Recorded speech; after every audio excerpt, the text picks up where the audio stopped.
بسم اللہ الرحمن الرحیم۔ السلام علیکم۔ حضرت داؤد علیہ السلام کے زمانے کا واقعہ ہے۔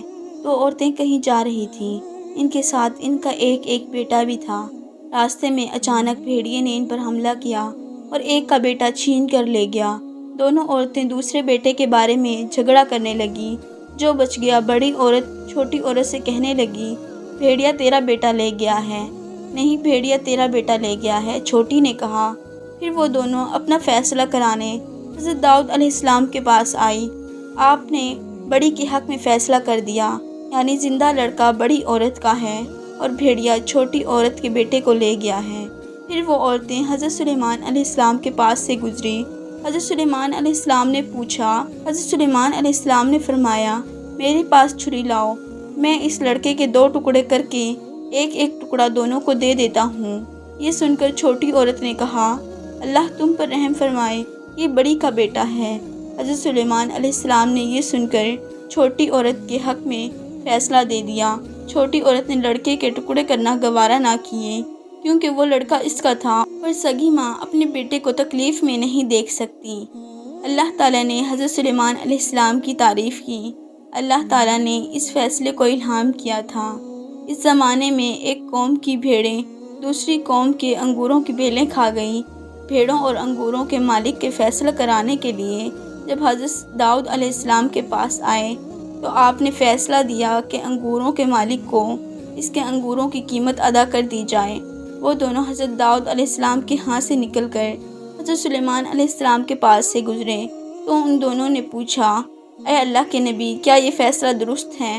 انہوں نے بتایا کہ فیصلہ یوں کیا گیا ہے۔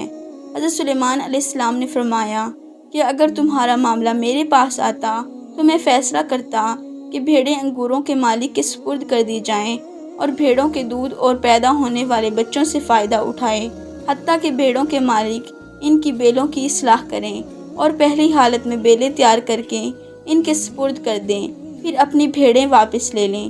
حضرت داؤد علیہ السلام نے حضرت سلیمان علیہ السلام کی اس بات کی اطلاع ملی تو انہوں نے اس کے مطابق فیصلہ کر دیا اور پہلا فیصلہ ختم کر دیا۔ عبداللہ بن عمرو نے بیان کیا ہے کہ رسول اکرم صلی اللہ علیہ وآلہ وسلم نے فرمایا، جب حضرت سلیمان علیہ السلام بیت المقدس کی تعمیر مکمل کی تو انہوں نے اپنے رب سے 3 چیزوں کا سوال کیا۔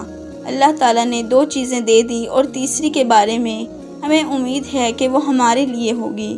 حضرت سلیمان علیہ السلام نے سوال کیا تھا کہ میرے فیصلہ اللہ کے فیصلے کے مطابق ہو۔ اللہ نے انہیں یہ عنایت کر دیا۔ دوسرا سوال کیا تھا کہ مجھے ایسی حکومت دے جو میرے بعد کسی کو لائق نہ ہو۔ اللہ نے یہ دعا بھی قبول کر لی۔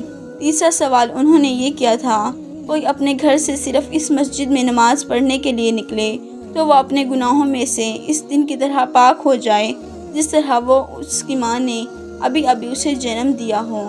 ہمیں امید ہے یہ چیز اللہ نے ہمیں عطا کی ہے۔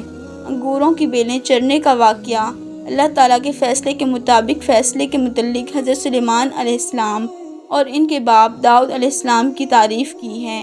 سورہ انبیاء میں اللہ تعالیٰ فرماتا ہے، اے داؤد اور سلیمان، یاد کرو جب وہ کھیتی کے متعلق فیصلہ کر رہے تھے، جب وہ قوم کی بکریاں اس میں چر گئیں اور ہم نے ان کے فیصلے کے وقت حاضر تھے، بس ہم نے سلیمان علیہ السلام کو سمجھا دیا اور ہر ایک کو، داؤد اور سلیمان، ہم نے حکمت اور علم سے نوازا۔ حضرت سلیمان علیہ السلام کی وفات کے بارے میں حضرت عبد الرحمن بن زید کا کہنا ہے کہ حضرت سلیمان علیہ السلام نے موت کے فرشتے سے کہا کہ جب تجھے میرے بارے میں فوت کرنے کا حکم ہو تو مجھے اطلاع کرنا۔ وہ ایک دن آپ کے پاس آیا اور کہا، اے سلیمان علیہ السلام، مجھے آپ کے متعلق حکم مل چکا ہے، آپ کی تھوڑی سی زندگی باقی ہے۔ آپ نے شیاطین کو بلایا جنہوں نے آپ کے لیے شیشے کا ایک محل تعمیر کیا۔ اس کا کوئی دروازہ نہ تھا۔ آپ وہاں کھڑے ہو کر نماز پڑھنے لگ گئے اور اپنی لاٹھی سے ٹیک لگا لی۔ پھر ملک الموت اندر آیا اور آپ کی روح قبض کر لی۔ آپ 52 سال زندہ رہے اور آپ نے 40 سال حکومت کی۔ اس کے بعد آپ کے بیٹے رجام نے 17 سال حکومت کی۔ اس کے بعد بنی اسرائیل کی سلطنت پارا پارا ہو گئی۔ پیارے دوستو، اگر آپ کو ہمارا یہ واقعہ پسند آیا تو چینل کو سبسکرائب لازمی کیجیے گا۔ اللہ حافظ۔